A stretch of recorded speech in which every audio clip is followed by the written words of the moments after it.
L'histoire a démarré en 98 lorsque j'ai réalisé un rêve d'enfant. C'était de pouvoir m'installer comme viticulteur.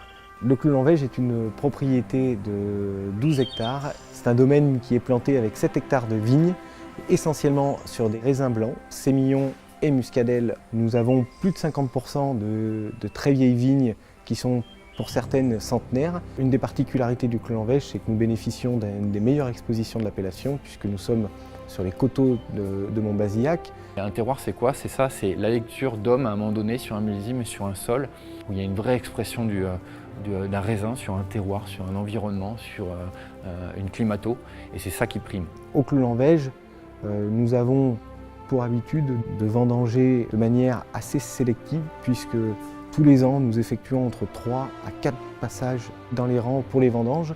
La recherche aujourd'hui est cette notion de franchise aromatique. Voilà. Donc la démarche dans la sélection parcellaire, la démarche au moment de la vendange, dans le tri, la démarche au niveau de la fermentation, de la valorisation aromatique qu'on peut faire avec le cépage, ce que Dame Nature nous a donné, elle est là-dedans. Donc tout est piloté à la dégustation essentiellement, et on va aller sélectionner nos lots par rapport à cette notion de fraîcheur aromatique et de fraîcheur structurelle, d'acidité, avant d'abord chercher la notion de puissance et de sucre. Le rendement moyen sur les 5 dernières années se situe autour de 12-13 hectolitres par hectare, alors que le rendement de l'appellation est plutôt autour de 25-27 hectolitres hectare.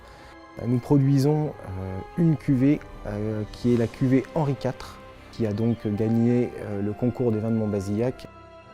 Une robe qui est jaune or, avec des reflets or blanc. Donc là, on a vraiment cette notion de pêche jaune, fraîche, duveteuse, caressante, et qui se finit en bouche par toujours ces notes un petit peu d'abricoté, de coin, de mangue. Un accord mévin là-dessus. Pour renforcer cette notion d'acidité, là, il y a deux solutions. Ou vous partez sur des fromages, des pâtes persillées, ou alors, oui, des desserts, mais des desserts sur des citrons yuzu, avec des sorbets, des choses assez brillantes, qui vont renforcer encore ce port de tête et qui vont renforcer cette notion de buvabilité.